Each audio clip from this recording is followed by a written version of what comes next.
स्वामी जी। मेरे पिताजी वैसे district child welfare officer retire हुए हरियाणा गवर्नमेंट से। और वो हमेशा से योग साधना करते रहे हैं। जी जी। उनकी दिनचर्या हमारे लिए एक प्रेरणा है। सुबह 4 बजे उठना, रिटायर होने के बाद भी 4 बजे उठना और दिन भर अपनी पूरी दिनचर्या को पूरा करना और रात्रि को समय में विश्राम करना, जबकि हम लोगों की लाइफस्टाइल बड़ी गड़बड़ है। हाँ, पुराने लोगों का और नए लोगों का एक एक्सपीरियंस, उनका दिनचर्या अलग ही होती है। अलग होती है जी। और उनका स्वास्थ्य भी हमसे ज़्यादा अच्छा है। मेरे को कहने में फ़क्र भी है और थोड़ा सा शर्म भी है, क्योंकि हम लोग उस काम को नहीं कर पाते और कुछ अपनी व्यवस्थाएं होती हैं इस वजह से। तो हमें तो ये लगता था कि पिताजी हमारे जल्दी से बीमार नहीं होंगे। जी जी। लेकिन चूंकि दिल्ली के पॉल्यूशन में रहते हैं, बहुत सारी चीज़ें वहाँ ख़राब हैं, बहुत सारी समस्याएं हो सकती हैं। और जैसे स्वामी जी भी कहते हैं, स्वामी रामदेव जी भी कहते हैं कि बीमारी का सिर्फ कोई एक कारण नहीं होता, हमारे विचार, बिल्कुल बिल्कुल, पॉल्यूशन, बहुत सारी चीज़ें हैं जो बीमार कर देती हैं। तो ये बात है करीब मई 2023 में। उनको एक बार फीवर हुआ। फीवर होने के बाद तबीयत उनकी ख़राब हुई। एलोपैथ पे वो कभी विश्वास करते ही नहीं है। वो कभी एलोपैथ की तरफ, मतलब मेडिसिन खाना ही पसंद नहीं करते। तो फीवर हुआ तो आयुर्वेदिक मेडिसिन ली, फीवर ठीक हो गया। लेकिन उसके बाद से उनका वजन कम होना स्टार्ट हो गया, वेट लॉस होना स्टार्ट हो गया और धीरे धीरे उनको जॉन्डिस हो गया। जॉन्डिस के लिए हमने टेस्ट कराए, जॉन्डिस की दवाई ली, लेकिन फ़ायदा बहुत ज़्यादा कुछ नहीं हो रहा था। आयुर्वेद की दवाइयाँ ली, लेकिन क्योंकि मर्ज़ तो कुछ और था। तो उसके बाद मैंने विचार किया, पिताजी से बात की, मैंने कहा आप एक बार पतंजलि जाइए। तो अक्टूबर 2023 में वो पतंजलि 7 दिन के लिए आए थे। तो वेट लॉस का जो प्रोसेस था पतंजलि आने के बाद रुका। यहाँ इंक्रीज़ हुआ, करीब kilo, 1.5 kilo, 2 kilo weight increase हुआ।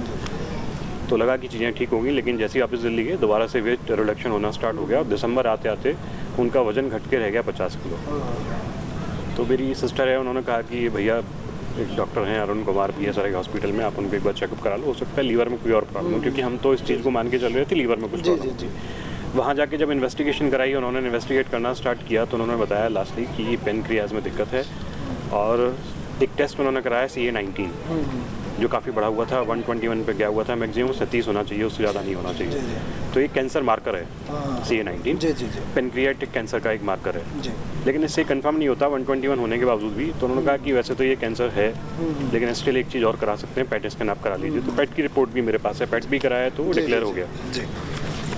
ये पेट की रिपोर्ट है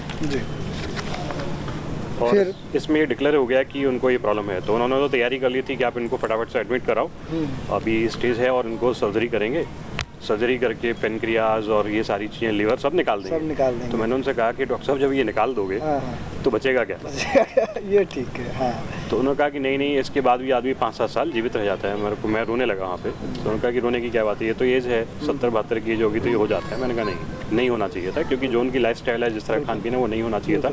और कुछ हुआ भी है तो उसको हम उसी तरीके से ठीक करेंगे जिस तरीके से हुआ है। तो उन्होंने मेरी बात नहीं मानी और एडमिट कर लिया। मेरी फैमिली के लोग भी आ गए, सब तैयारी हो गई कि इनको बस ऑपरेशन कर देना है। और मैं रात भर सोया नहीं कि मैं यहाँ से कैसे निकलूँ, सिर्फ एक ही विचार रहा। बिल्कुल।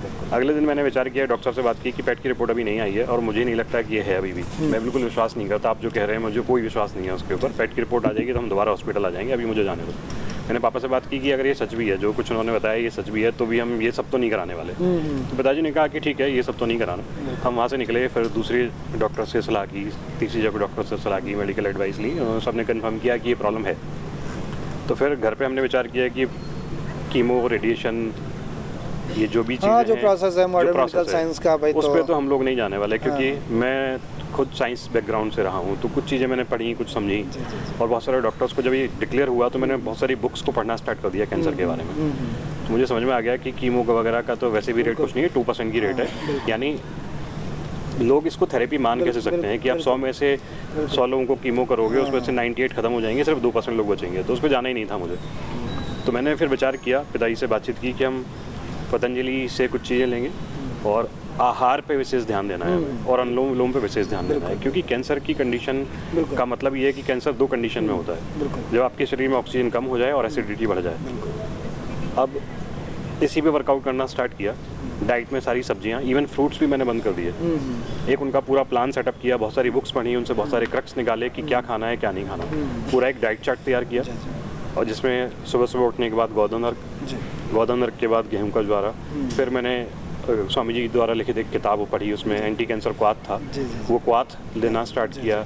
उसके अलावा काढ़ा देना स्टार्ट किया, और फिर पूरे दिन भर में सहजन और कई सारी चीज़ें, दिन भर का एक पूरा डाइट फॉलो किया। जी जी। अन्न बिल्कुल बंद कर दिया, अन्न के नाम पे मतलब चना देना जरूर रखा, क्योंकि प्रोटीन हमारे शरीर को चाहिए। जी जी। और उसके बाद हम 3 महीने के लिए बिल्कुल इसी प्रोसेस पर रहे, बिल्कुल अक्षर से फॉलो किया। सुबह 4 बजे से लेकर रात को 10 बजे तक का पूरा डाइट, पूरा सिस्टम फॉलो किया। सरप्राइजिंग रिजल्ट आए, क्योंकि अनुलोम विलोम मुझे उन्होंने पूरे दिन किया था, उनको आदत में भी था पहले से भी करना। तो दिसंबर में ये प्रोसेस स्टार्ट किया था, और मार्च में मैंने एक टेस्ट कराया दोबारा से CA19 का ही। तो CA19 जो दिसंबर में 121 था, वो मार्च में इस प्रोसेस को फॉलो करने के बाद मात्र 38 पॉइंट समथिंग रह गया, जबकि उसकी मिनिमम जो है वो 90 कितना था? 121 था। 121 था। वहाँ से वो रिड्यूस होके 38 रह गया, यानी बॉर्डर पे आ गया। 37 उसकी रेंज है, 37 से ज़्यादा नहीं होना चाहिए, और वो 38 था। तो मैंने कहा चलो, बड़ी खुशी मिली। तो पिताजी का अब तो मैं दूसरी चीज़ें खाना स्टार्ट कर सकता हूँ। मैंने कहा अभी नहीं करोगे, अभी प्रोसेस चलेगा ये। तो उसको फिर फॉलो किया, और उसके बाद मैंने फरवरी के बाद, मार्च के बाद मैंने अब जून में यहाँ आने से पहले, जब मैं यहाँ पे आया उससे पहले मैंने टेस्ट कराया, और वो जो मार्कर है CA19 घट के 18 पे आ गया, 18 पे आ गया। लेकिन उसका लिमिट वैल्यू क्या है? 37 यानी लिमिट वैल्यू है। 37 तक है तो प्रॉब्लम नहीं है, लेकिन वो उस डाइट से 37 से भी घट के 18 पे आ गया। जी जी। जो एक बहुत अच्छा साइन था। बिल्कुल बिल्कुल। तो कई सारे मेरे फ्रेंड्स हैं, परिवार के लोग हैं जो डॉक्टर हैं। यहाँ पे डॉक्टर अप्रत जैन का नाम लिखा हुआ है, ये मेरे गुरु भाई हैं, मेरे गुरु हैं, उनके पुत्र हैं। जी जी। तो मैंने ये कैंसर के स्पेशलिस्ट हैं, मैंने उनको ये रिपोर्ट भेजी। मैंने कहा डॉक्टर साहब जरा देख के बताइए कि क्या स्थिति है।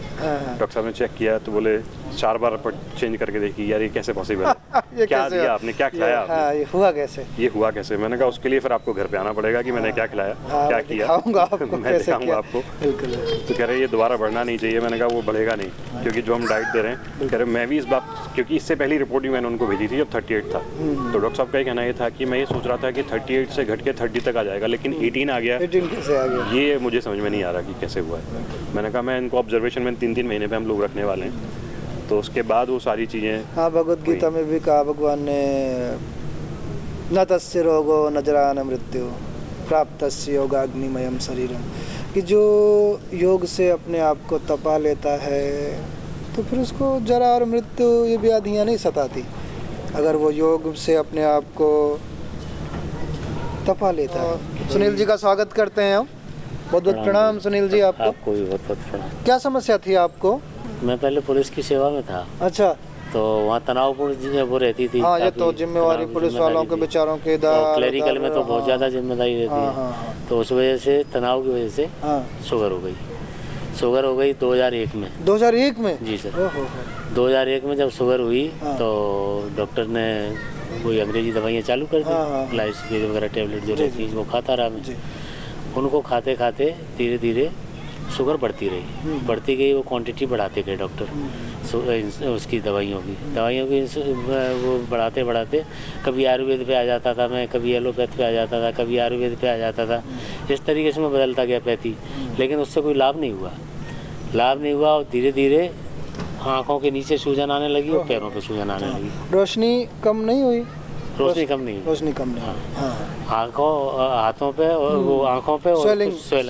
तो डॉक्टर को मैंने चेक कराया, किडनी वाले को, तो डॉक्टर ने कहा कि आपको तो किडनी की बीमारी है, प्रोटीन लीकेज हो रही है। प्रोटीन लीकेज भी था? हाँ, प्रोटीन लीकेज है, तो आप इसका इलाज करें। अब इन्होंने शुगर की दवाई तो शुगर की ली, लेकिन शुगर तो गई नहीं, किडनी और इफेक्टिव हो गई, प्रोटीन लीकेज होने लगा।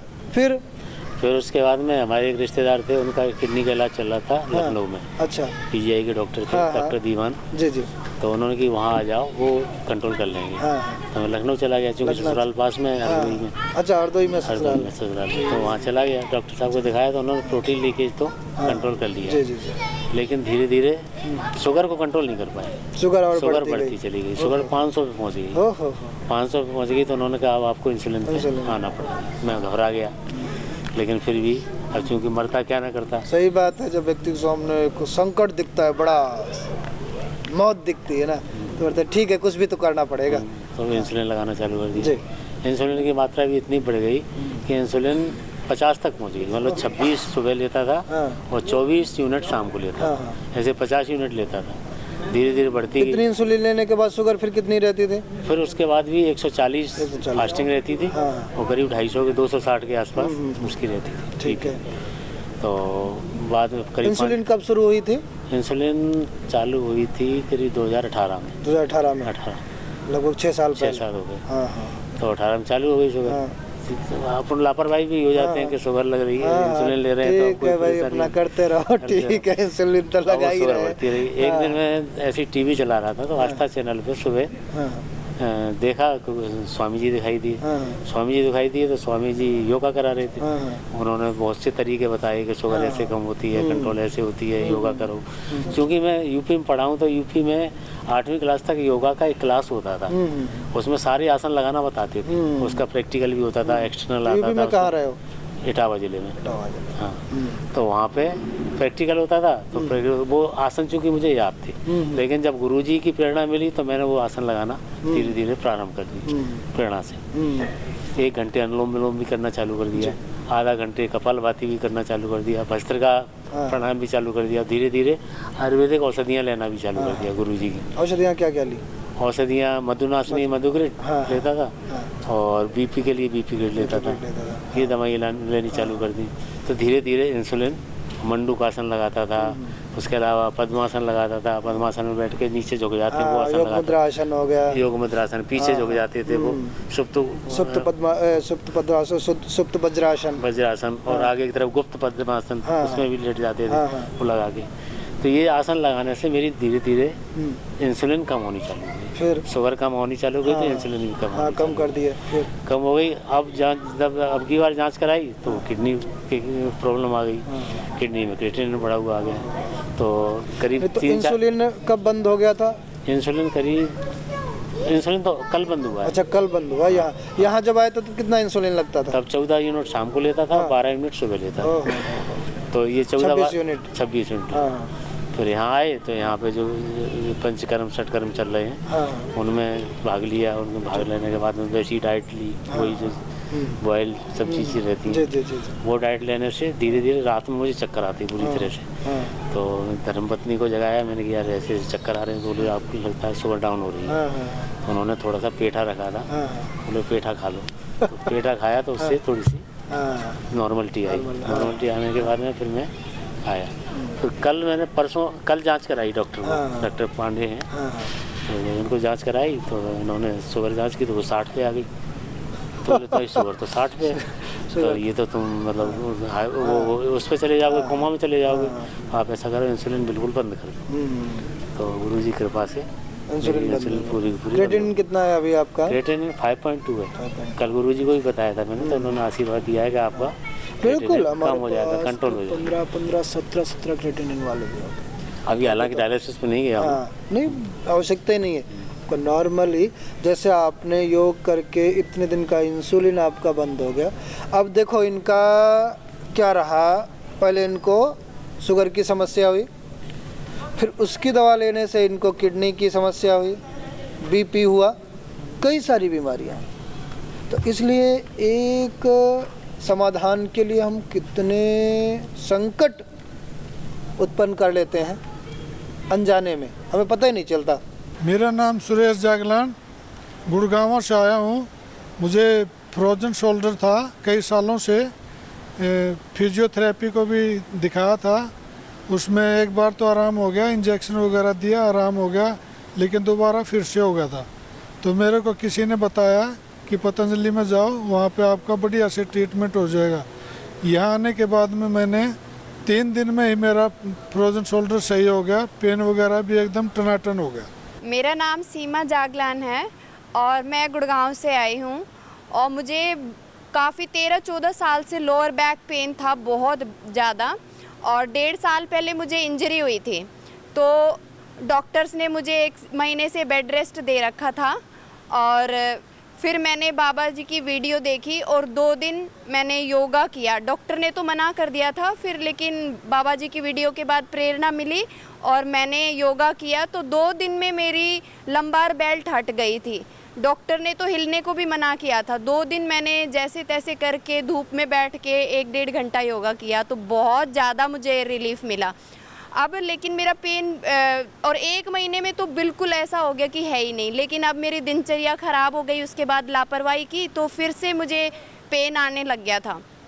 और यहाँ पर जो मैंने ट्रीटमेंट कराया, डॉक्टर विनीता से मैंने ट्रीटमेंट लिया आयुर्वेदा का, और तो इतना अच्छा लगा मुझे कि 3 दिन में मेरा दर्द जैसे मुझे तो कभी था ही नहीं, इतना इफ़ेक्ट मिला। एक तो कटी बस्ती, पोटली मसाज और एक्यूपंक्चर से मुझे काफ़ी रिलीफ़ हुआ, और मेरे हस्बैंड को भी बहुत रिलीफ़ हुआ।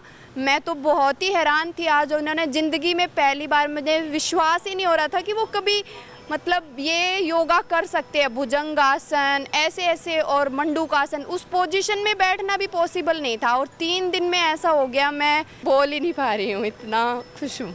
मेरा नाम रवि कुमार नायडू, जगदलपुर छत्तीसगढ़ बस्तर जिला से आया हूँ। और मेरे को गैस का प्रॉब्लम, सर्वाइकल, कब्ज का और इंसोम्निया बहुत बड़ा प्रॉब्लम है। करीबन कई साल से मैं सो नहीं पा रहा हूँ, लेकिन अभी यहाँ आने के बाद 2-3 दिन सोया हूँ। एक कब्ज ठीक है, गैस का प्रॉब्लम ठीक है, और शोल्डर में सिंगी देने के बाद तो मेरे को पेन एकदम कंट्रोल है, अभी बिल्कुल नहीं के बराबर है। और ये तीनों टाइम में भी यहाँ पे जा रहा हूँ, और गैस तो बिल्कुल नहीं के बराबर है, गैस है ही नहीं है अभी। और पेन में कहीं पेन नहीं है, सिर्फ थोड़ा सा कमर में हल्का फुल्का पेन है, बाकी दोनों साइड शोल्डर में पेन बिल्कुल नहीं है। और सिंगी देने के बाद बहुत अच्छा लग रहा है। यहाँ का खाना पीना, मैंने डाइट और यहाँ का ट्रीटमेंट, यहाँ का व्यवहार, यहाँ का माहौल, मैंने क्या बोलेंगे, जितना भी बोलो कम है। मैं लता नायडू, छत्तीसगढ़ जगदलपुर से। मेरी एक गुड़िया हुई थी, वो 20 दिन रही, ख़त्म हो गई वो। उसके 9 साल तक मेरे को कुछ नहीं हुआ। फिर पतंजलि डॉक्टर से मिली तो वो दवाई बताए, जगदलपुर के डॉक्टर मनोज पाणिग्राही, उनके मार्गदर्शन में मैं दवाई, तब यहाँ दवाई नहीं मिलता था, तो मैं दूसरे से पुत्रजीविक और शिवलिंगी और फलगृत मंगा के 6 महीना खाई मैं। फिर उसके बाद प्रेगनेंसी हुआ, तो प्रेगनेंसी के 4थे महीने में बहुत सीरियस हो गई मैं। तो डॉक्टर के पास गए, हार्ट डॉक्टर पास। वो बोले ये बच्चा नहीं रख सकते आप, थायराइड है आपको, तो उसको हटाना ही होगा, नहीं करोगे तो दोनों में से दोनों चले जाओगे, ऐसे बोले। तो 9 साल के बाद था, तो मैं सोच में पड़ गई कि कैसे मैं इसको हटाऊंगी। फिर बाबा पर पूरा विश्वास था मेरे को कि वो ठीक करेंगे। फिर मैं योगा प्राणायाम इतना ज़्यादा करी, इतना ज़्यादा मैं बता नहीं सकता। फिर बच्चा रुका, बहुत मुश्किल से हुआ, सीजर से फिर बेटा हुआ। उसके बाद मेरे को हर्निया हो गया, बेटा होने के 1 साल 2 साल बाद हर्निया हो गया। फिर अभी कोरोना इंजेक्शन लगा। कोरोना इंजेक्शन लगने के 4-5 दिन बाद मेरे को यूरिक एसिड बहुत ज़्यादा हो गया, उससे मेरे को हार्ट प्रॉब्लम आया। फिर हार्ट वाले डॉक्टर पास गए, तो वो नींद नहीं आ रहा था मेरे को लगातार 1 हफ्ता, तो उनको दिखाई मैं। वो कुछ गोली लिखे, 4 गोली 3 दिन के लिए, मैं सिर्फ 2 ही दिन खाई। 2 दिन खाए, दूसरे दिन मेरे को पूरा ब्लैक दिखने लगा। पूरा 4-5 दिन मैं बिना देखे रही, अपने घर वाले को भी नहीं देख पाई, लाल भी मेरे को काला ही दिखता था। तो फिर योगा प्राणायाम ज़्यादा अनुलोम विलोम करी 3-4 दिन, उससे मेरे को आँख दिखने लगा। मेरा नाम प्रियंका दीक्षित है, मैं सिवनी मध्य प्रदेश से आई हूँ, और मुझे 10 साल से मैं सूंघने की क्षमता मेरी ख़त्म हो चुकी थी। मैं बिल्कुल सूंघ नहीं पाती थी, और रात में मुझे स्मेल नहीं आती, मतलब सांस नहीं ले पाती थी। फिर नाक से सांस नहीं ले पाती थी, मुंह से ही ले पाती थी बस। फिर मैंने बहुत सारी जगह इलाज कराया, एलोपैथी का कराया, और नाक में ड्रॉप्स वगैरह डालती थी, अलग अलग चीज़ें सूंघने के लिए कहा था, लेकिन वो सिर्फ टेम्परेरी था। 2-4 जब डालो तब तक रहता था, उसके बाद बंद हो जाता था। फिर जब मैं यहाँ आई हूँ, उसके बाद मैं प्रॉपर दिनचर्या कर रही हूँ, 4 बजे से उठ के योग, और उसके बाद में अलग अलग थेरेपीज़ में जाती हूँ। 2 टाइम की थेरेपी जो है ट्रीटमेंट होता है, और उसके बाद में प्रॉपर खाना। तो मैं विदिन 3 डेज़ मुझे सारी स्मेल आने लगी, इवन बहुत कम स्मेल जो मेरी मम्मी भी नहीं सूंघ पाती वो भी मैं सूंघने लगी हूँ, और एकदम मेरी नाक खुली हुई और मुझे बहुत मतलब फ्रेश लगता रहता है पूरे टाइम पे। मैं माला राम चौधरी पथमेड़ा सांचौर के नज़दीक भादुड़ा गांव से निवेदन कर रहा हूं कि मैं यहाँ 3 दिन से हूं और मेरे सर्वाइकल पेन और गैस्ट्रिक पेन था, तो मैं आज बिल्कुल हल्का महसूस कर रहा हूं और सर्वाइकल पेन में काफ़ी मुझे रिलीफ मिला है। मेरे शरीर में योगा करने से नव संचार की फीलिंग आ रही है।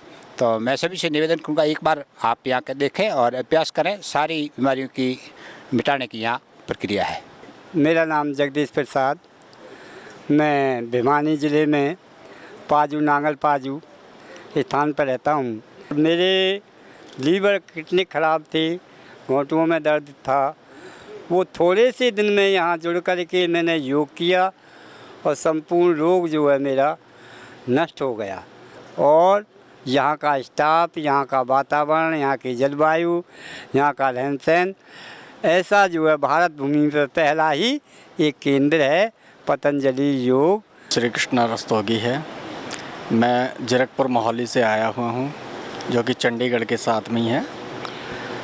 हमारा अनुभव ऐसा रहा, यहाँ मेरे जोड़ों में दर्द था काफ़ी, तो मैं पतंजलि आया। यहाँ आके मेरे जोड़ों का दर्द ऐसे गायब हो गया जैसे मानिए कि था ही नहीं। सिंगी चिकित्सा ली और थेरेपियाँ बहुत अच्छी हैं। मैंने सारी थेरेपीज़ ली, सारे डॉक्टर्स बहुत अच्छे हैं। यहाँ पे जितना भी स्टाफ है वो बहुत अच्छा है। साफ़ सफाई का विशेष ध्यान रखा जाता है। पतंजलि में हवन चिकित्सा बहुत अच्छी है। मंद सुगंध, हर समय एक अजीब ही वातावरण है, अच्छा वातावरण है। आदि बीमारियाँ तो यहाँ आने के बाद ही आपकी ख़त्म हो जाएंगी। आप जब भी आएंगे आपको लगेगा एक स्वर्ग में आ गए।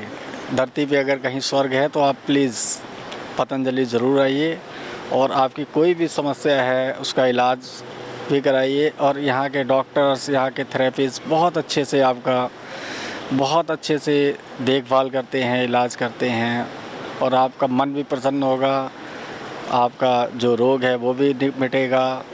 मेरा नाम प्रमोद तारे है, मेरी उम्र 68 वर्ष है और मैं सिवनी मालवा, जिला नर्मदापुरम, मध्य प्रदेश का निवासी हूँ। मैं 2014 तक पूर्ण रूप से स्वस्थ था, परंतु बाद में मेरी कोल माइंस और विद्युत उत्पादन वाले क्षेत्र में पोस्टिंग होने के कारण मुझे बीपी हो गया। तो 2014 से 2022 तक बीपी रहा। फरवरी 22 में मैं येसी आश्रम योग ग्राम में आया था, तो वहाँ की थेरेपी और इलाज के द्वारा ही मैं 1 सप्ताह में मेरा बीपी पूरी तरह से ठीक हो गया। उसके बाद हम लोग वापस चले गए तो हमारे एलोपैथिक डॉक्टर ने भी बोल दिया कि अब कोई गोली खाने की ज़रूरत नहीं। इसके बाद में मुझे क्या बोलते हैं थायराइड हो गया। तो थायराइड में स्वामी जी जो टीवी पे जो भी उपचार बताते हैं, जैसे धनिया का पानी, सिंहासन करना, इस प्रकार मैंने एलोपैथिक की एक भी गोली नहीं खाई और 3-4 महीने में मेरा थायराइड पूरी तरह ठीक हो गया। इसके अलावा बाकी तो छोटे मोटे बहुत सारे गर्दन का दर्द, पेट का दर्द, पीठ का दर्द, तो मैं वो योगासन करता हूँ, उससे ही ठीक हो जाता। सारे योगासन मैं कर रहा हूँ। अब मुझे केवल एक कैटरैक्ट की समस्या है, मैंने उसका ऑपरेशन नहीं कर पाया। अब स्वामी जी की शरण में आया हूँ, मुझे पूरी आशा है कि मेरा कैटरैक्ट की समस्या भी दूर हो जाएगी। मेरा नाम जयदीप रानाडे है, मैं दिल्ली से आया हूँ। 2021 में मुझे सेकंड वेव में कोविड हुआ था। मैं 40 दिन वेंटिलेटर पे रहा और 3 महीने हॉस्पिटल में। उसके बाद मेरे लंग्स में फाइब्रोसिस हो गया, लंग फाइब्रोसिस की प्रॉब्लम आ गई। उसके बाद जो है डॉक्टर्स ने तो बोला था कि इसका कोई इलाज नहीं है। और उसके बाद मैंने पतंजलि योगपीठ की तरफ अपना ध्यान किया। उससे योगपीठ से आने से पहले मैं बात भी जब करता था तो मुझे बहुत सांस चढ़ती थी, मेरे से बोला भी नहीं जाता था और चल भी नहीं पाता था मैं ढंग से। पतंजलि योगपीठ में मैं 2023 में आने के बाद मैंने यहाँ पे 5 दिन का सेशन लिया और स्वामी जी द्वारा दी गई यहाँ दवाइयाँ सारी ली। और उसके बाद हम घर गए, पूरे मैंने प्राणायाम, योग सब कुछ किया। और उसके बाद मेरे लंग्स में जो है फाइब्रोसिस पूरा ख़त्म हो गया और अब बस माइल्ड सा मेरा प्लूरल इन्फ्यूजन है, बाकी मेरा लंग फाइब्रोसिस बिल्कुल क्योर हो गया है। और मैं बहुत बहुत धन्यवाद करता हूँ स्वामी जी का, जिनकी वजह से आज मैं अपनी दूसरी ज़िंदगी जी रहा हूँ। मेरा नाम हेमा भाटिया है, मैं नोएडा से आई हूँ। मुझे पिछले 15 साल से सर्वाइकल स्पॉन्डिलाइटिस की प्रॉब्लम थी। मैं घर पे भी योगा करती हूँ, बाबा रामदेव जी को फॉलो करती हूँ और यहाँ आकर मुझे 7 दिन हुआ है। मैंने 7 दिन का ट्रीटमेंट लिया है। मुझे यहाँ आकर बहुत अच्छा लग रहा है। मेरा प्रॉब्लम यहाँ आकर सॉल्व हो गया है। मेरा नाम गीतांजलि रानाडे है, मेरी उम्र 40 वर्ष है। मुझे पिछले 1 साल से घुटनों में काफ़ी दर्द था। ऐसा लगता था कि कोई इंजेक्शन लगाता रहता है, लेकिन यहाँ पर आने के बाद केवल शिरंगी कराने से ही इतना आराम आ गया कि अब कोई घुटनों में परेशानी नहीं है।